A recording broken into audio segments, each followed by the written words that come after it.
Hey guys. Hi, Carolyn. You're helping someone find their car keys. Can you move in with me? I need a permanent person to do that. And don't tell me to get an air tag because I have an Android, so it doesn't work. Although I have kids that have iPhones. So that's what I'll do. I'll put an air tag on my keys and then make my kids find them. I find their stuff all the time. So yesterday, I streamed so late that I missed when the courts first opened. And this is what happens when I do that. I miss good stuff. This is just a short clip of what we missed yesterday. You made a choice to be hiding in her closet or whatever. You made a Your choice Honor, to. was Sir, my don't right. cut me off. Mr. Lutz, Sir, this is. we don't. I'm going to have to silence you because you keep cutting me off still. Yes. So stop it. This is a ruling, not a back and forth. I don't know whether you attempted to report or not, but attempt this day and age isn't good enough because we have phones, we have emails, we have all sorts of things to do, and I don't think you reported it when you were over there yesterday before this. You got substantial benefits on the two new cases, $10,000 PR bonds in each of those. And instead of saying, oh, thanks for that, wow, I did get a break, you cast yourself as the victim and you say things like, this is not fair, I didn't do anything wrong, and that's just simply not true. There's probable cause to believe you committed new offenses, and that is always going to trigger a violation of bond. With respect to the statements by Mr. Shaw, I absolutely do consider the devious high score of 15.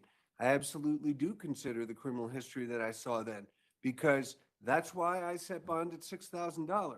It's a predictor of concerns that the defendant is going to do exactly what I was afraid he was going to do. And so I was right about that. And that's why the bond was set at $6,000. Now, since that time, clunky delivery and all, the defendant has done some things to make sure that, he withstands the invitations to continue to violate my orders. And as Mr. Shaw has pointed out, he has for 3 months now done the things to block her, make sure that he doesn't accede to invitations and go over there and that sort of thing. But if he does, those are his choices.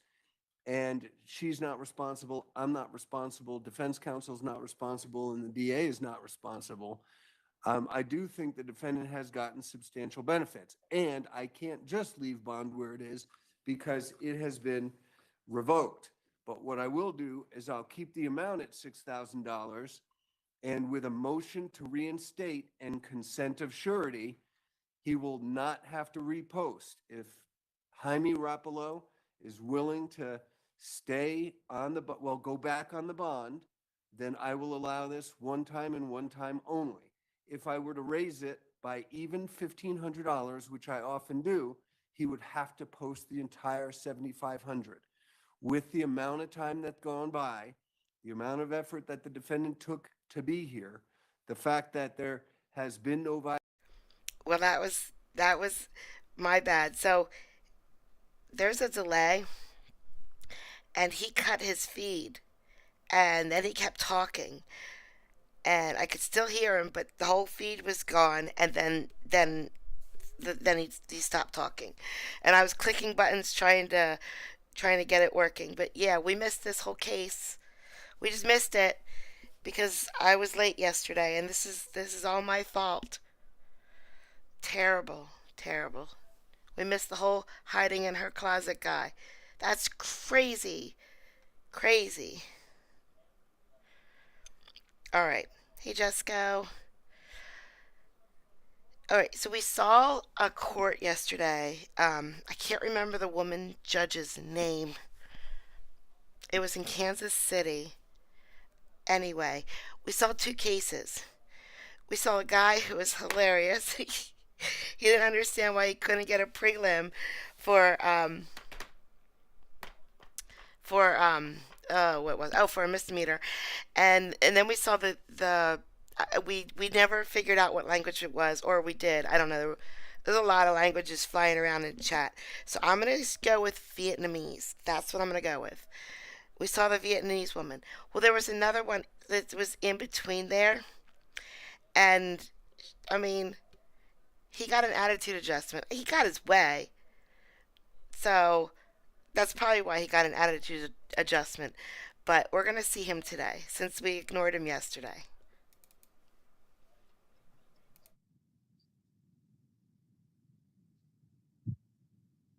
Thank you.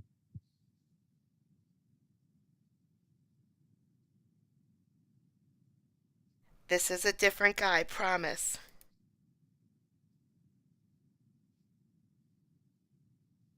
Mr. Lilich, have you had time to speak with your client? I have, Your Honor. Um, Your Honor, Mr. Walls has advised me that he objects to the proceeding today being conducted by Zoom. He feels that it's his right to meet personally with his attorney. Even though he has advised me of that objection and that concern, he did allow me to discuss the plea offer by Zoom that has been made by the city, and I did discuss that plea offer with him. He respectfully rejects that plea offer. He would like to have all of his cases set for trial. He has requested that I request that the court set a review date for all his cases so that he can start to work with our office to prepare for trial in all of his cases. And he would also, in light of the time that he's been in custody, he would ask that the court allow him to be released today on his own recognizance so that he can get out of the Wyandotte County Jail today. Mr. Walls, did I leave anything out?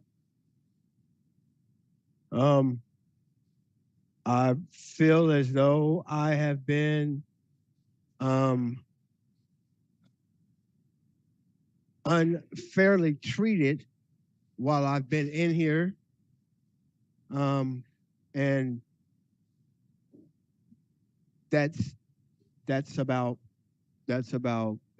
it. All right, Mr. Walls, this is what I'm going to do. I'm going to set this for status hearing on May 24th at 8 o'clock. That's a Friday. I know, Mr. Lilich, do you have a date that he can appear in your office to discuss this matter? I'm double checking that right now. Sure. Judge.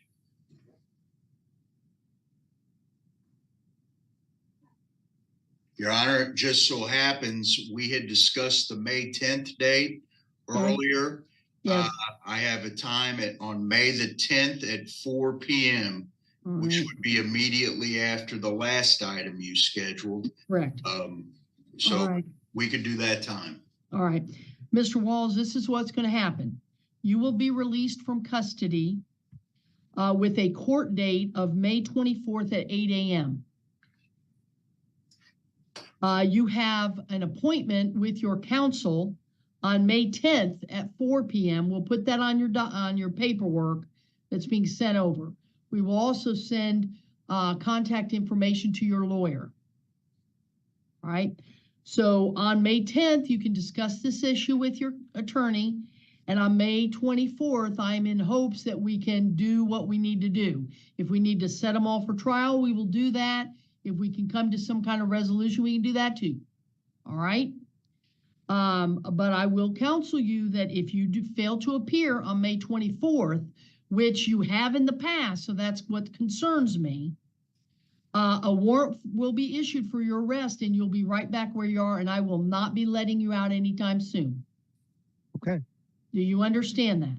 I understand. So you have a opportunity to discuss these cases and be in court to be heard. Okay. All right. So what date do you need to be in court? Uh, May 24th at 8 a.m. May 24th. All right.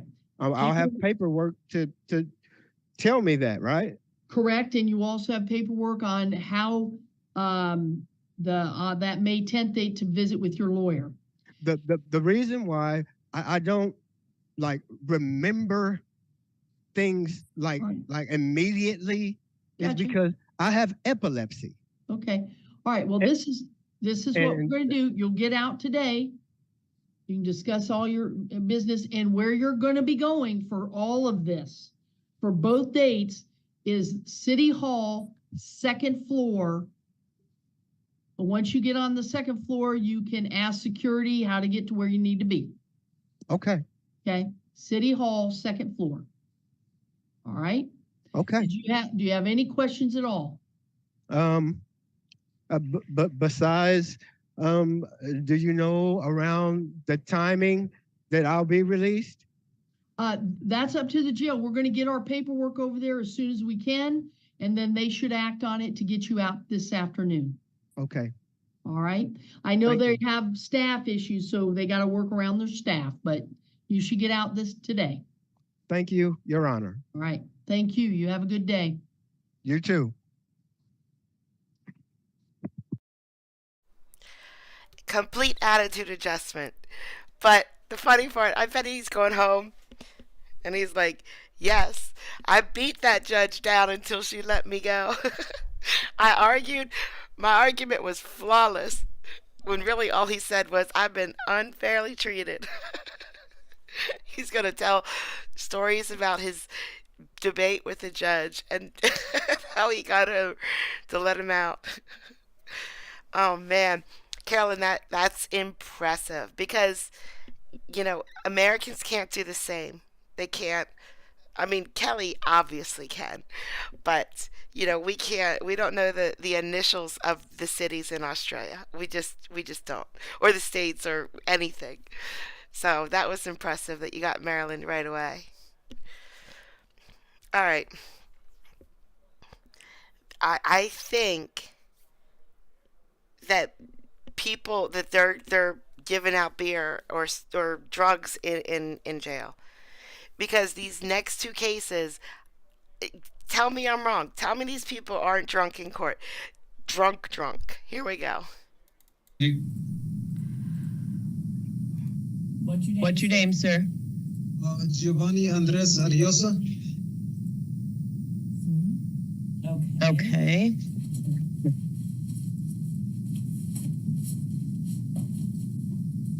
Let's see, sir. You have warrants for possession of drug paraphernalia, criminal trespass, and failure to provide your true name.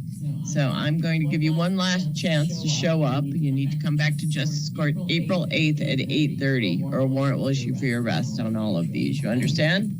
Sounds good, definitely. Mm-hmm. All right, you're released then. Absolutely clear, thank you. All right, that's it, sir.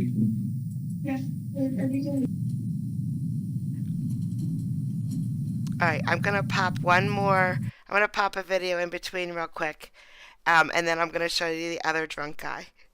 All right. So, but this one, nothing crazy happens. I just felt bad for him. Overall, I just felt bad for him because I was watching the. It's a small claims court in Indiana, I think, and all day long, this guy who is owed money by all these people, he's been knocking off $1,000 here, $1,500 there. Just work with me. Just set up a payment plan and work with me, and I'll drop it $1,000 over. And he was nothing but absolutely professional and courteous and kind to everybody. And then this lady gets up, and here you go. Next person is Jeannie Seifert. Seifert, thank you, sorry. All right, Ms. Seifert, your case is 2403 SC 510. We'll show CFS of Michiana appears in in person by James Watson. We'll show Ms. Seifert appears in person. Mr. Watson, what does CFS believe Ms. Seifert owes as of today? $5,040 and 69 cents. $5,040.69 plus court costs. That is, they do need to amend that. After the claim. No, that's correct. I'm sorry. That's correct. Okay, so what's listed in the complaint is $5,040.69. Yeah, yes, there was an insurance payment, an IUI had involuntary insurance, which I don't know why that didn't go through. Ms. Seifert, this is an active repossession. She has the vehicle blocked in. There was an insurance claim. It was denied. It was approved. I don't know. I believe it's denied now. I don't know that she's followed through with her side of it or. I have. Denied, so. Okay. And then there was a payment of $100 paid in February, but then we filed the claim after, so that isn't correct. That would, the $100 from February was noted as a credit to get down to $5,040. That's correct. Okay, Ms. Seifert, do you agree you owe that, or do you dispute that? I do not. There was an insurance claim from July of 2023 through November of 23, in which the insurance company only paid for 1 month. I was told that my documents weren't submitted correctly by them. I've resubmitted them 4 different times and my documents are still not correct. They're forcing me to pay the insurance premiums for covering the payments for the insurance, not on the vehicle's insurance, but the payment insurance. But the insurance company for the payments isn't covering their part. When I was let go of my job in July of 23 until November of 23 when I started working again. I tried to set up a payment plan, and this amount is not correct. The receipt that I have, even from February, before the insurance company paid anything, is only $4,700 and something. I agree that I owe them something, but not $5,040.69. Okay. Mr. Watson, what's the plaintiff's preference on what we do next? Well, I would like the vehicle. She has it blocked in. I've been there myself and she has it blocked in. She just hasn't followed through. She's been very difficult. She doesn't get back with us. She isn't filing the IUI. The IUI I know was definitely denied the first time they accepted it. I don't know the status of it now, why they turned it down, but I believe she's employed now. They said she had walked off her job and not got, Well, it looks like the claim was for money. I don't see a request for immediate possession. Obviously, you're welcome to do that peaceably, I think is the term they use, without court order. But if you want a court order, I would need to have a request to set that for hearing. Let me ask, I'm looking, I don't have many documents. I have an affidavit of debt with the same $5,040.69 regarding account 6353. I have an identifier. I have a statement of claim listing that same amount. And then I have the corporate resolution and service. Again, I don't see the request for immediate possession. You're welcome to amend your complaint to ask for that and come back for another hearing. You're also welcome to have me set the money issue for trial, recognizing, Ms. Seifert, if they don't recoup the vehicle, then, and if you maintain it in whatever state it's in, you would need to potentially pay the full amount owed. That all being said, what would you like Mr. Watson to start? Oh, well, I would like judgment. Okay, well, that without agreement, that's going to have to go to a trial. Here's what I'm going to do. I'm going to refer the matter to Magistrate Burton. He's going to set it for a trial. I'm going to give the plaintiff 20 days to amend the claim to also seek immediate possession, and that issue would also be resolved in front of Magistrate Burton, potentially through a hearing, which I think he schedules his on Thursdays, a hearing prior to the trial date. And it would be important to note to determine rights of possession before the trial. So I'll refer it all to Magistrate Burton, and at a minimum, it's going to set a trial on whether or not the $5,040.69 plus court costs is owed. If there's an amended complaint and a request for an immediate possession hearing in advance of the trial date, then Magistrate Burton can set one and we'll go from there. Any questions about what I did, Ms. Seifert?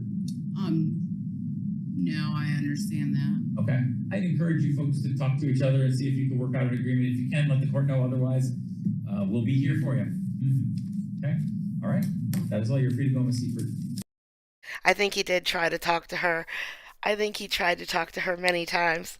He said he was at her house. Oh my. Okay. So the drunk guy in court, we're just gonna have to watch tomorrow, guys. She's not happening today. But I got a different one. All right. So this next one is the consequences of your own actions. It's sad. I mean, it's sad that it came to this, but it came to this, and you know it. You know that's just how it is. And I have to apologize to this judge at the end. Nobody let me forget that I owe this judge an apology after you're done watching. Have a seat, sir.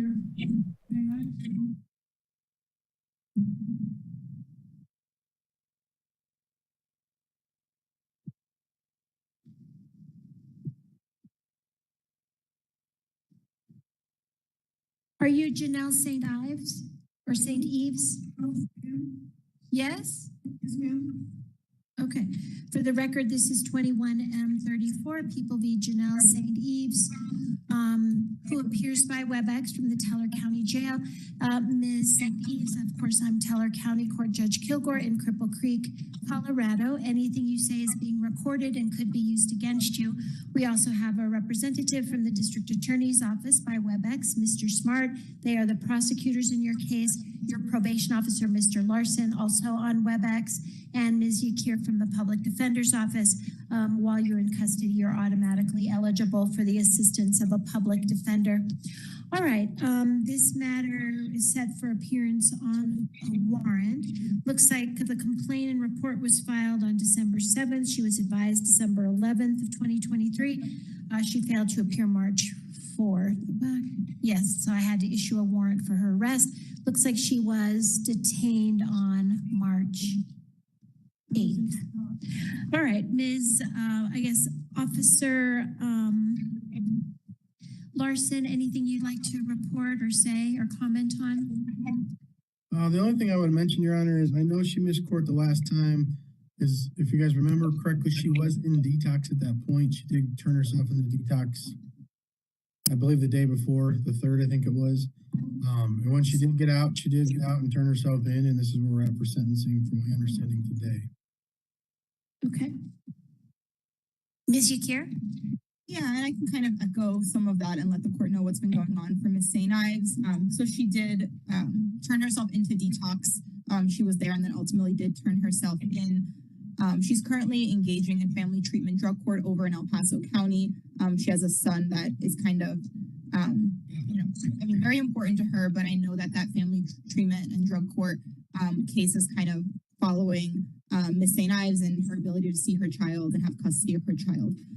I know that right now, specifically, her sobriety is incredibly important to her. I think she's kind of indicated or shown to the court just by taking some of those steps of voluntarily going into detox, voluntarily turning herself in, engaging in family treatment drug court. I spoke with Ms. St. Ives. She had let me know that a DHS caseworker had come and spoken with her since she's been in custody. That DHS caseworker had let her know that the family coordinator, whose first name is Julia, I don't know her last name, but the family coordinator who's involved in family treatment drug court is going to help Ms. St. Ives get a sober living home. I know that that's been kind of an issue in the past where I know probation officer Larson had wanted Ms. St. Ives to engage in a sober living home, and there's been some back and forth there. But I can kind of let the court know that it seems like right now, at least from my conversation with Ms. St. Ives, that that's something she really wants to engage in especially because family treatment drug court is essentially either requiring her to do that or kind of watching her to make sure that she does that. And for her right now, her number one priority is keeping contact with her son. At this point, it seems like the family coordinator, Julia, is working on getting Ms. St. Ives a sober living home. Ms. St. Ives is particularly also eager to engage in the sober living home because she's kind of acknowledged to me that normally when she goes home and she's with her boyfriend, it's kind of a toxic living environment for her. That's what makes it difficult for her to maintain her sobriety, and that she's specifically looking forward to going into a sober living home because it gives her an alternative to going home where she's around these kind of poor influences. So my request today would be for a PR bond to get Ms. St. Ives out of custody, get in touch with the DHS caseworker and with the family coordinator who she's working with in her family treatment drug court case to see if she's able to get a sober living home bed and hopefully continue on probation if that's successful. So to perhaps set a review date if that's something that the court is inclined to do, if that's something that probation officer Larson is inclined to do. Well, I'm looking at 24 JV 12 out of El Paso County. And it appears to me that there was a decision on March 8th that she be held without bond. So it's a no bond hold. So no matter what I do, it appears to me that she's going to remain in custody. And my understanding was, I'll take a look at that minute order. I hadn't seen that, but my understanding is that right now this is what's holding Miss St. Ives. She was previously in El Paso County and then was ultimately transported to Teller County because of this case. I just talked to my DHS worker. There was nothing holding me back from getting out but this case. Oh, I see that it was respondent father was the one that they issued a no bond hold. All right, so I'm really honestly not moved, Ms. St. Ives. Is it Ives or Eves? Ives. Ms. St. Ives, I'm honestly not moved. This case was you originally were sentenced in October of 2021 to an 18-month unsupervised deferred sentence. You were revoked and July 24th of 2023 sentenced to 12 months of supervised probation. So, from my understanding of the statistics that the probation department has come up with, you've already had a chance to get this done, and the likelihood of you getting this done successfully is very low. Mr. Larson, anything you'd like to comment on about that?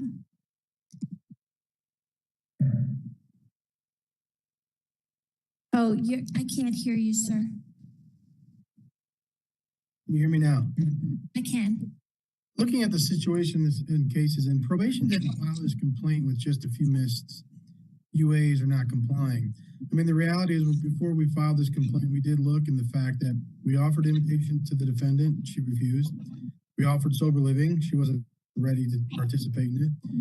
We tried getting her IOP and she was discharged twice unsuccessfully. So this isn't just I applaud the fact that she is trying now. And once DHS got involved and took her youngest son, we've seen some progress. But unfortunately, the time with us, we tried a lot of these avenues. We just had zero success. That's why at this point, probation's just willing to close this out with the jail sentence. Hopefully she can get on track with the drug court can still be an option for her when she's done with the sentence because DHS will still have her child. So I hope that's the motivation for her, but this isn't just probation just brought it back because we just really had nothing else left to try except recovery court. I don't know if that was really an option that the defendant wanted to participate in. So that's why we're back here today. Okay, thank you. All right, it appears Ms. St. Ives is extremely emotional. Are we ready to go forward on a hearing today, Ms. Yakir? I am not modifying bond. I'm ready to go forward on a hearing. I think if I could just get some clarification as to recovery court. I don't believe that I had known that recovery court was a potential option for Ms. St. Ives.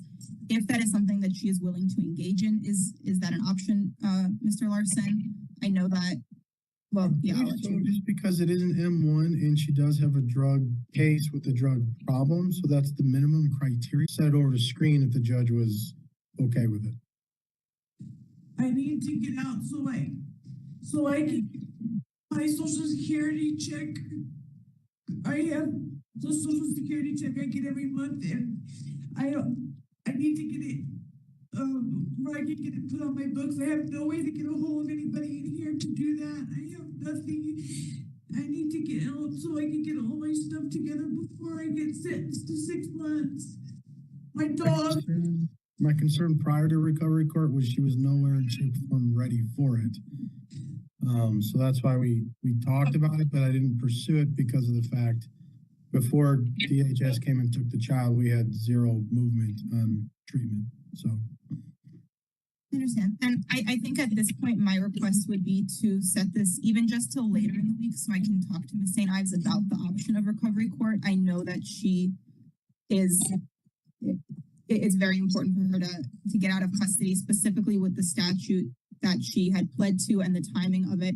It would be a minimum of 6 months that she would be facing. There's not too much, there's not too much credit already. So kind of just given those things, I know that Ms. St. Ives would perhaps be interested in the possibility of recovery court.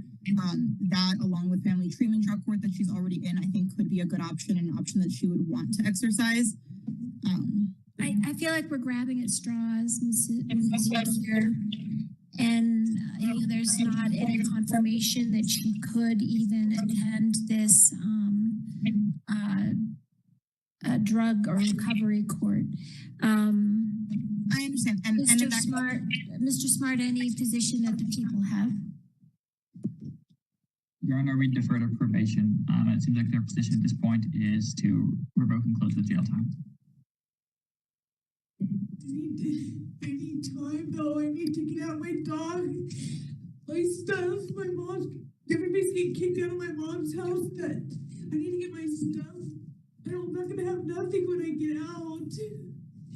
I just got put in here right after I got out of detox. I was expecting to get put right back in jail. It's unfortunate that you didn't appear on March 4th, Ms. I was in detox though. St. Ives. Yeah. So, Judge, I would just ask even for a very short, just till the end of this week set over, I can see if a recovery court screen is something that's able to get done. If that's something that's able to get done while Ms. St. Ives is in custody, and tell her that would just be my request.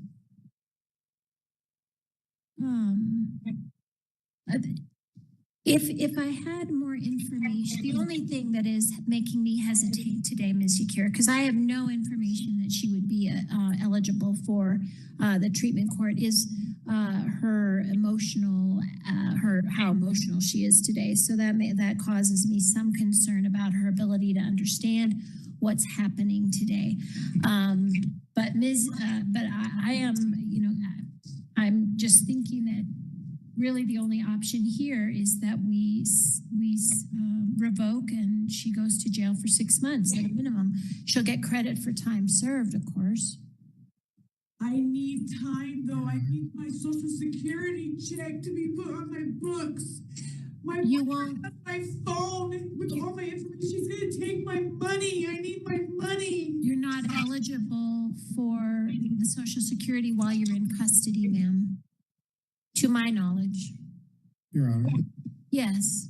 If I may, if you want, you hold this over 5-10 minutes. I can see right now if I can ask the qualifications for drug court to see if it's even a possibility.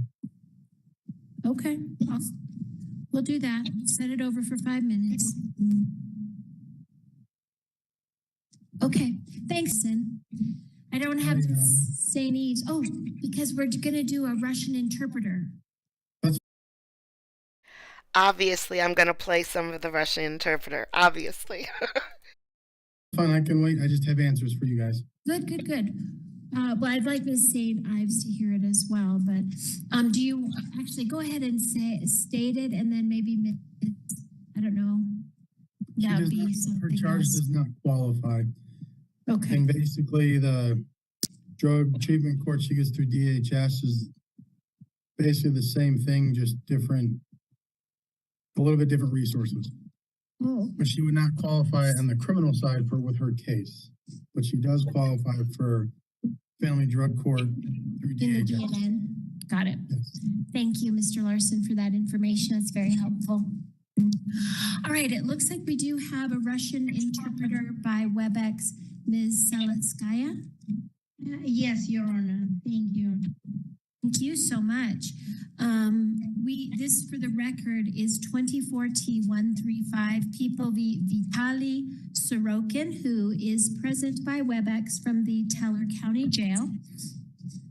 Виталий Сорокин, вы присутствуете здесь, да? Вы просто из тюрьмы сейчас. Yes, he's back.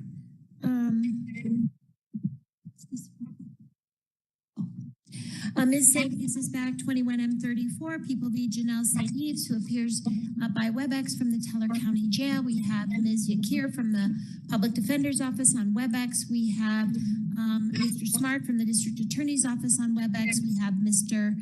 Larson, a probation officer by WebEx. Mr. Larson, did you want to repeat what you had learned?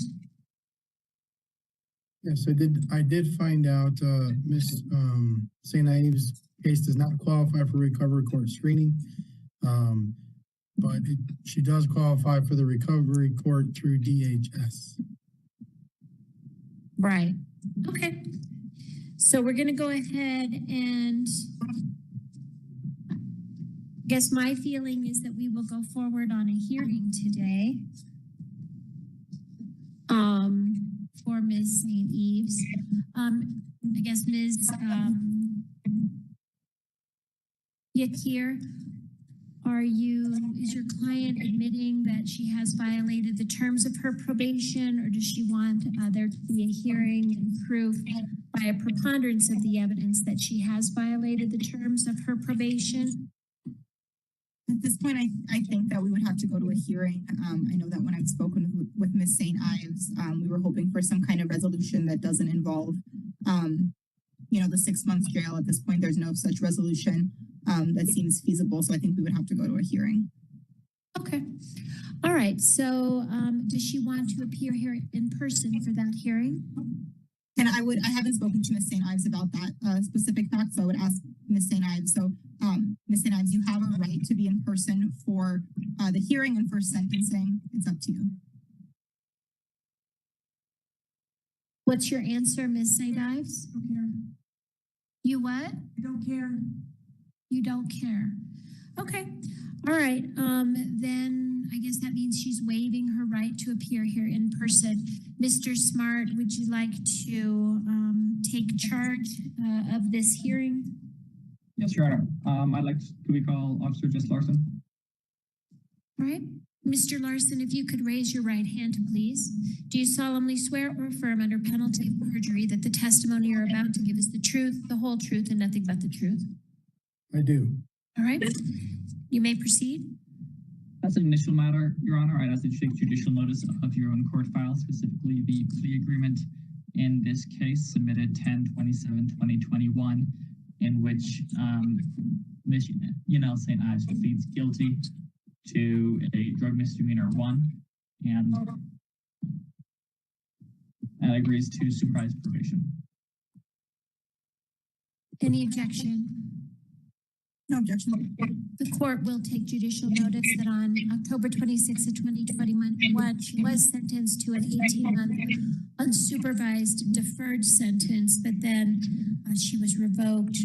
So court also takes judicial notice of that on July 24th of 2023, she was revoked and given a supervised probationary sentence with 30 days jail suspended.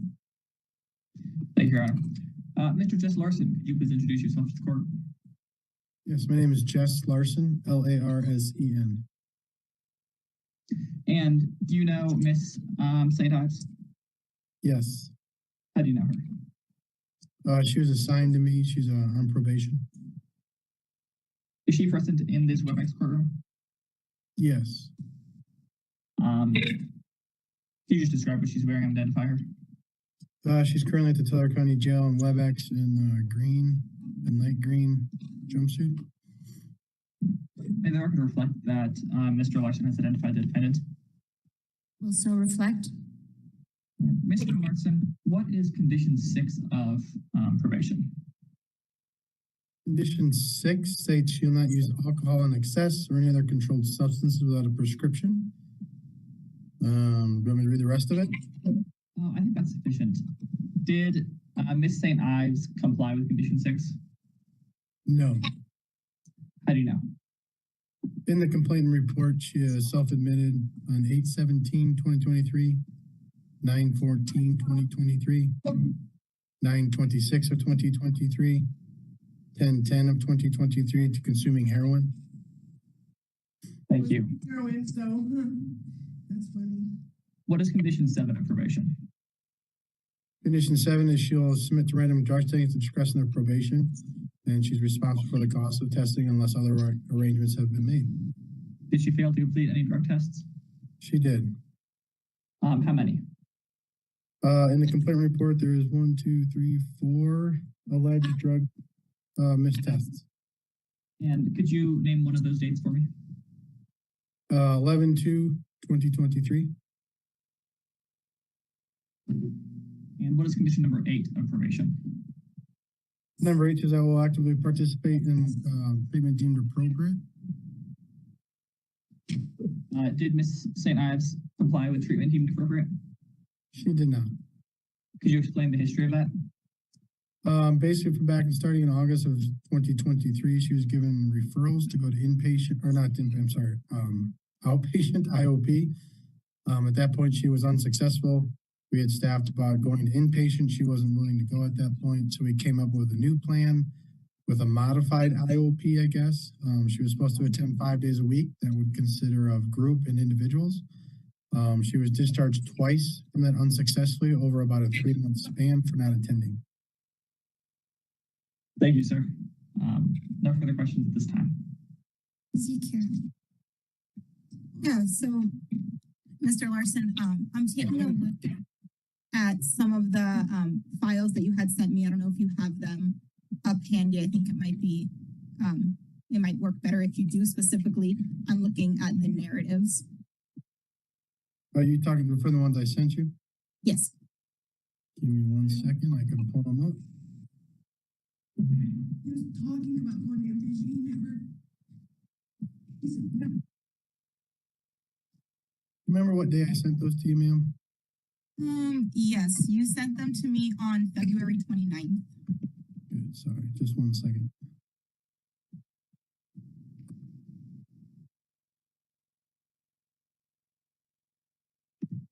February 29th?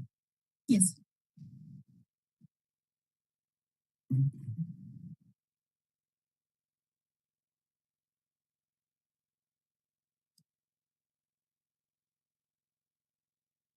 I do have them.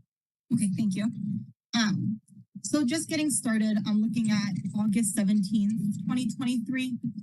So you did speak with Ms. St. Ives on that date. Yes.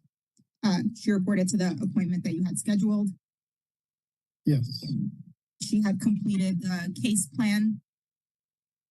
Yes. You had noted specifically some strengths are that she was open to attending treatment in order to make sure that she keeps her son. Yes. Okay.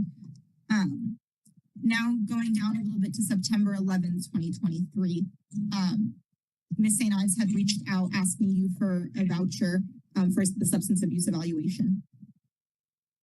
Correct. Because her insurance didn't cover it. Yes. Okay. Then a few days later, September 14th, 2023, she had come in again asking you for some help. Correct. I believe that's the time she engaged with a physical altercation with her mother-in-law. Yeah, so she came to you and kind of admitted to what was going on in her life at that time. Yes. Specifically, you mentioned it was that fight with her mother-in-law. Yes. She had admitted to you that she was the one who handled the situation wrongly. Correct. And took accountability for that. Yes. You two also had discussed her staying sober. Yes. She had indicated that she does want treatment. Correct. She just had some issues with specifically what kind of treatment was being recommended. Correct. And I believe at that time we referred her to Bev Hop. Okay, gotcha. Bev Hop would not take me. Let's see. She had also let you know on that same date on September 14th, 2023, that the reason that she wasn't interested in attending inpatient is because she was worried that that would mean she would lose her 1-year-old baby. Correct. She had previously lost kids due to DHS cases as well. Correct. And she indicated she wasn't sober at the time either. Okay. And on that date, she also did take a UA. Yes, ma'am. Then on September 26, 2023, She had called and let you know that she wasn't able to get to her probation appointment. I'm sorry, September 20th, you said? Yes. Yes, ma'am. She told you that her ride had fell through. Correct. And so you two rescheduled at that point. Correct. Okay. Then on the 26th of September, she took another test. Yes. She was late, but she did I don't report believe to she probation. took a test. I'd have to look. I think she admitted that day. I can look. Okay. No worries. I can kind of just ask my next question. Point is, she showed up to probation on the 26th. Correct. And she let you know that she wants to stop, but it's difficult with her withdrawal. I'm sorry, say that again? She let you know that she wants to stop using, but it's just difficult for her. Correct. She said that she's afraid of detox and withdrawal. Yes. Okay. You met with Miss St. Ives again on October 10th, 2023. Yes.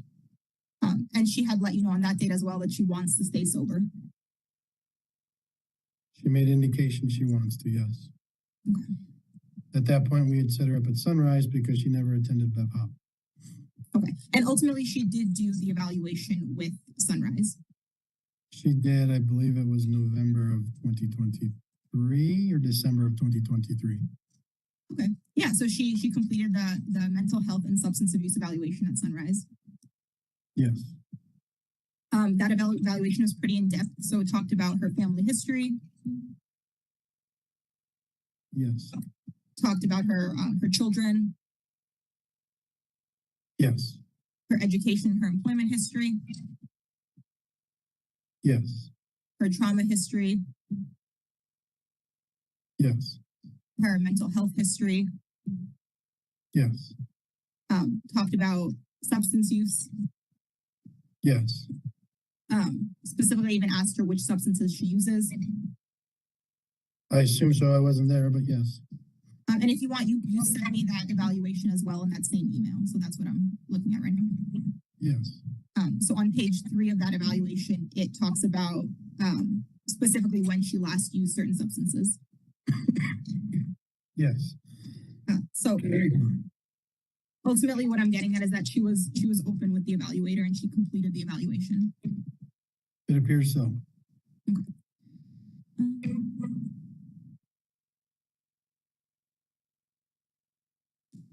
And ultimately, she did attend a few sessions in November with Sunrise. Yes, I believe it was 2. Then again, on December 18th, 2023, you had met with Miss St. Ives. Yes. Again, she acknowledged that she wants to get sober. Or actually, that specifically that time that she needs to get sober. Yes. And on January 2nd, 2024, she had called you saying that she's going to, figure out what she can do with Sunrise IOP. What do you mean figure out? Sorry, I don't understand the question. No worries. So I'm looking, just so you know, I'm looking at page 12 of those narratives. So in those narratives, it says that she called stating she's going to see if she can start Sunrise IOP. Yes. I believe she had been discharged once already at that point because the IOP at Sunrise is a 5-day-a-week course and she attended twice in about a month. So according to my narrative, she was trying to see if she can get re-enter into the IOP program. Okay, yeah, so she had indicated to you that she wants to get back in if she can. Yes. Okay. And then as we mentioned earlier in court, Ms. St. Ives also then voluntarily more recently went into detox. Yes, I believe she went in November 3rd. No, sorry, March 3rd. And that was at Peakview Hospital? Yes, ma'am. Okay. And then after that, she also turned herself in on the cases. Yes, ma'am. I believe she had court for her juvenile matter, or I'm sorry, her child's matter, and she turned herself in at court there. And that was at Family Treatment Drug Court? Yes, ma'am. No further questions. Redirect. None, Your Honor. All right. Any further testimony or evidence from the people? No, Your Honor. All right, any testimony or evidence from the defense? No, Your Honor. All right. All right, well, the court will find that the people have met their burden to prove by a preponderance of the evidence that Ms. St. Ives has violated the terms of her probation. Specifically, she was not compliant with condition number 6, admitting consuming heroin 4 times in 2023, in violation of condition 7, missing 1, 2, 3, 4 drug tests in 2023, most recently December 1st of 2023. She was provided vouchers for all of those drug tests. And then, of course, condition 8, even though she did, and I'm glad that she did completed a substance abuse evaluation October 30th of 2023. It was recommended that she complete IOP at Sunrise, which is a 5-day-a-week program for 6 weeks, and be placed on random drug tests.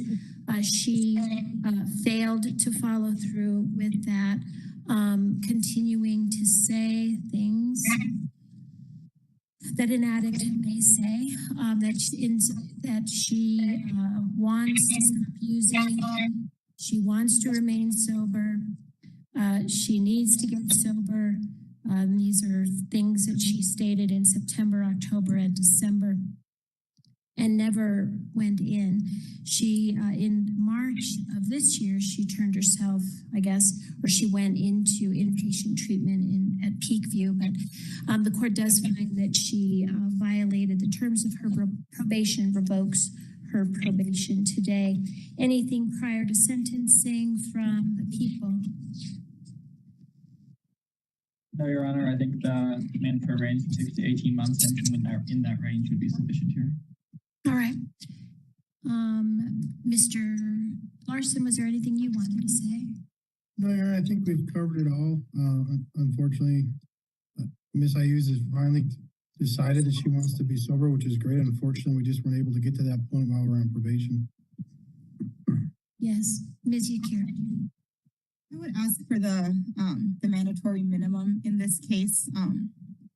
I think it's clear that Ms. St. Ives is struggling with substances in this case. I think despite being ultimately unsuccessful on probation, she's made multiple attempts to try to do what she's got to get done. So she's met with the probation officer in this case. She's expressed to the probation officer that she wants to get sober, that she needs to get sober, that if not for herself, it's for her son. Unfortunately, addiction is just something that's really difficult to deal with and to kind of overcome. But I think Ms. St. Ives' actions show that she was trying to, but unfortunately just wasn't successful. Additionally, I know that, of course, as part of probation, you're not supposed to use substances, and admitting to using substances is still using substances. But I do think that that's a kind of a positive to be able to talk about that and to be open with your probation officer, right? We don't want someone who's using substances and then coming to probation and lying about it, because then they're not able to get the help that they need. And I think Ms. St. Ives has shown that she's willing to be honest and open with her probation officer, with the evaluator who she did the substance abuse evaluation with, when talking about what she's struggling with, specifically what substances and the fact that she's using. I don't think that we want to encourage people to not be honest with probation, even when they are using. Of course, as the court knows, she did ultimately turn herself into detox by her own choice. She's engaging in family treatment drug court, showing that she's, trying to overcome this, trying to make sure that she's able to maintain a relationship with her son. Ultimately did turn herself in on this case because she does want to resolve these cases. So I would ask for the minimum jail time that the court would be willing to apply in this case. Thank you. Was there anything, Ms. St. Ives, that you wanted to say? No? No. Okay. All right. Well, the heroin I'm doing is fentanyl. I'm sorry? It's not heroin, it's fentanyl.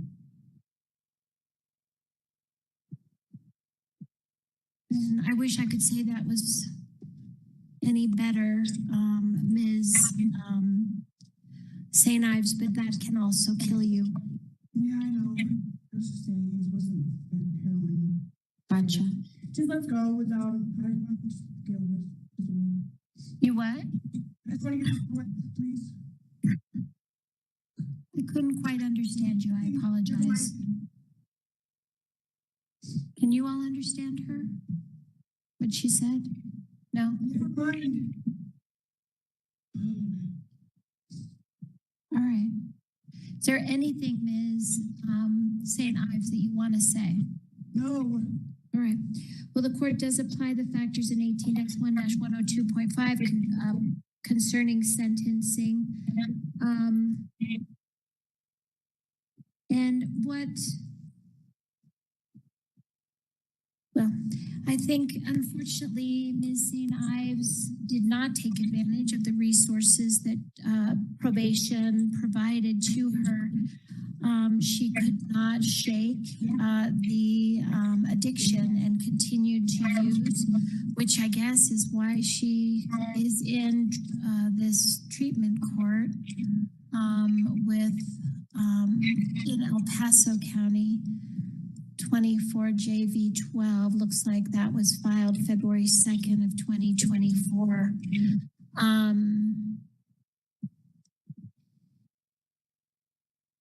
It is sad to me, Ms. St. Ives, that you choose to use drugs and not. And I get it. I shouldn't say choose, I guess. I get that there's an addiction there, a long-standing addiction that you just seem unable to overcome. And, you know, Ms. St. Ives, I, have spent time over the time I've been here dismissing cases because people have died during the course of their cases, and a number of those have to do with drugs or alcohol, and I don't want that for you. I think a 6-month sentence is appropriate in this case because I'm hoping, given 6 months of sobriety, that you will be able to maintain that sobriety on the outside. Otherwise, I'm afraid you will be right back in this same cycle where perhaps it sounds like you have kids and then they take them away because you're using drugs. And it's a terrible cycle to be in, and it must be extremely, I can't even imagine the stress of that and the pain of that. I just hope that this will be a wake-up call, that you do become sober and that you continue to be sober when you're on the outside. Court sentences her to 6 months of jail. Any credit for time served, Ms. Yakir? Yes, Ms. St. Ives has 18 days credit for time served. With 18 days credit. And cases closed. Thank you all for your assistance. Thank you, Your Honor. Thank you, Deputy Valdivinas. Well, keep quiet. Okay. So, okay, I owe this judge an apology because I was watching her cases and my inner thoughts were, how did she become a judge?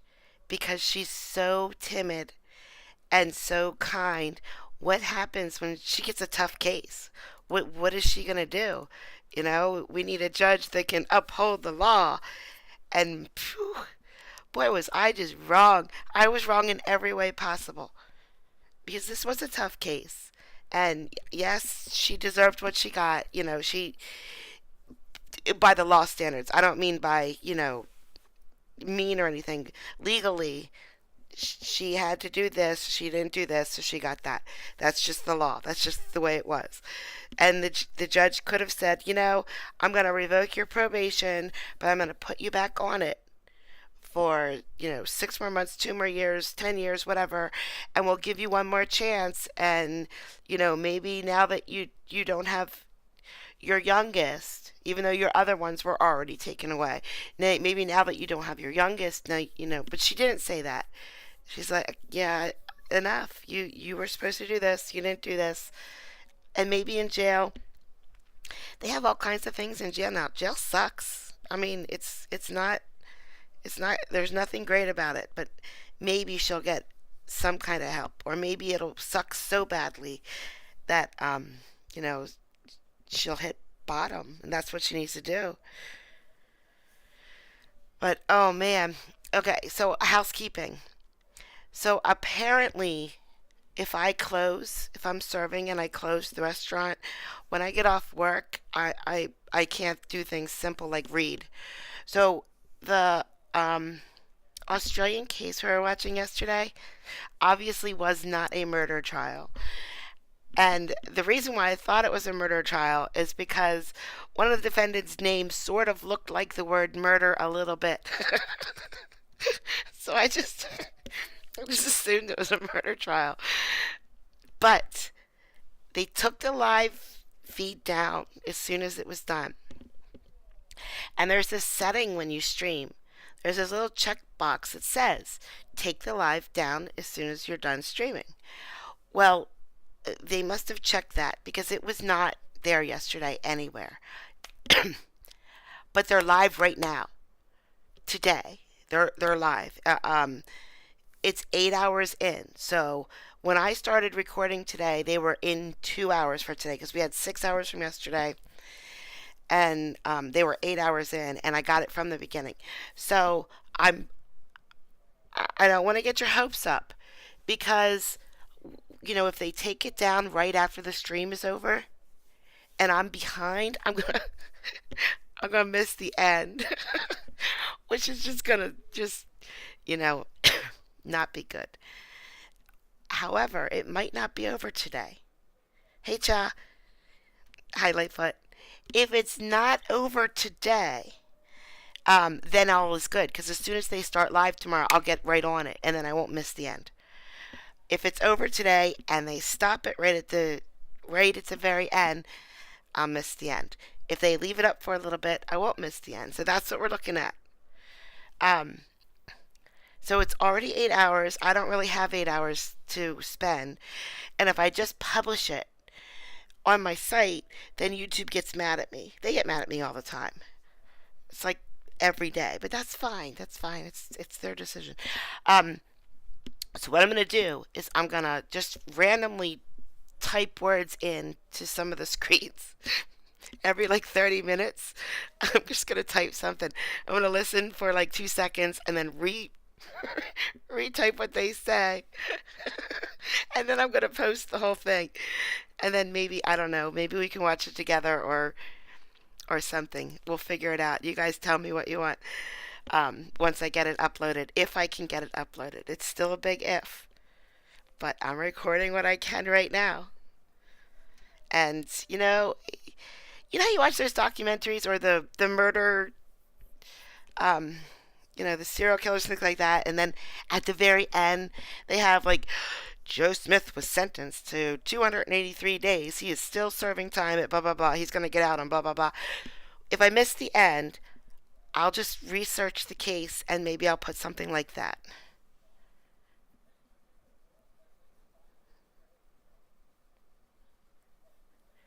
It was when I started the stream. And then remember in the middle of the stream, I said, I'm going to skip this one video and come right back to it. Well, I ran up to that computer to get the other video, and it's still recording. It's still live right now. It says live on YouTube. And also it's counting down. So if you look at YouTube videos, they show you your minutes from, 0 and then the max on the right. When it's live, it's reversed. So it was still recording. It was still playing live when I ran up in the middle of my stream and left you all here alone. But I can't wait to see this lawyer more. I don't know how to pronounce her name. Starts with a C, but she was brilliant, wasn't she? She was brilliant. Can't wait to see her more. So I'm probably going to post whatever I get, no matter how much or little. Sorry, I have a cold. All right, guys. I'm going to get off Wow, yes, that's it. All right.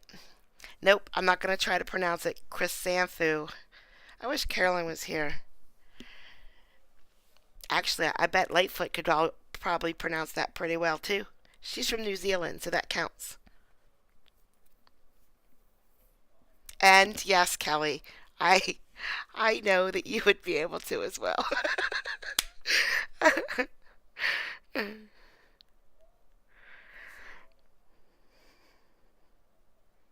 You were left unattended. And I'm not sorry. Sometimes I have to walk away. Oh, darn it. She said Austin, Texas. Now I need a steak. I need to go find me a steak. Yes, you. I hear the steaks are really, really, really good in Austin, Texas. The Vibers need you. Thanks, Carolyn. All right. Type either Lynn or Line. Is it Carolyn or Caroline? What do you prefer?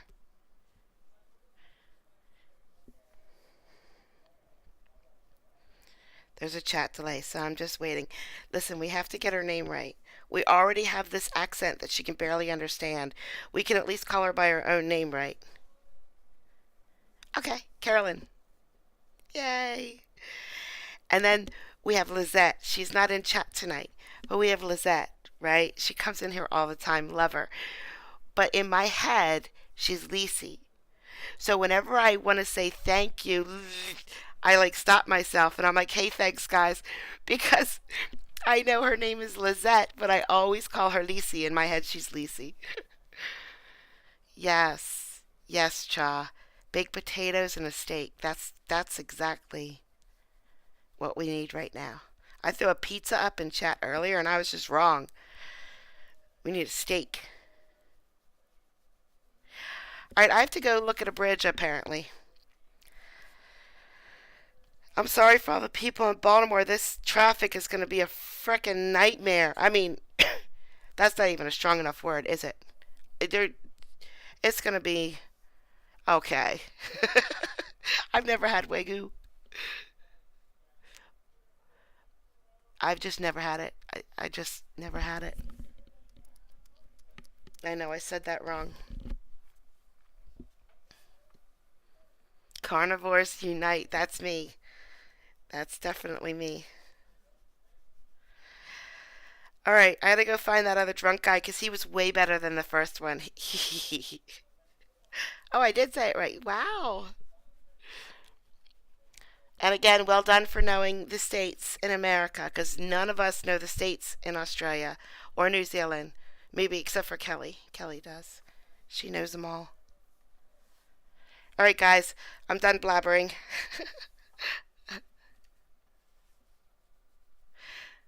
I hope you guys have a great night or day or whatever it is. I'm going to go get some more court cases and I will be back soon. Oh, no. Thanks, Caroline. Thank you. Cha, I'll see you in some court somewhere. Just so you know, Cha, I just want to tell you something that you don't know. So, back at the beginning, when I was finding cases on YouTube, right? Hi, Sallyport. When I was finding cases on YouTube, I would go to these courtrooms that nobody goes to. I would try my hardest. And I'll be damned if almost every courtroom I go to, there you were. You were saying something. And I'm like, man, this girl is good. And then you showed up in my chat one day, and I was like, oh my gosh, she's in my chat. I have a superstar in my chat. She knows all the courts, all of them. So, yeah. You were like a superstar when you came in my chat. I was like, oh no, I was a little nervous. Oh, Carolyn. Yeah, I get myself mixed up all the time. All right, Carolyn. Behave today. Or tomorrow, whatever it is there. Thank you guys for coming out. And I will talk to you.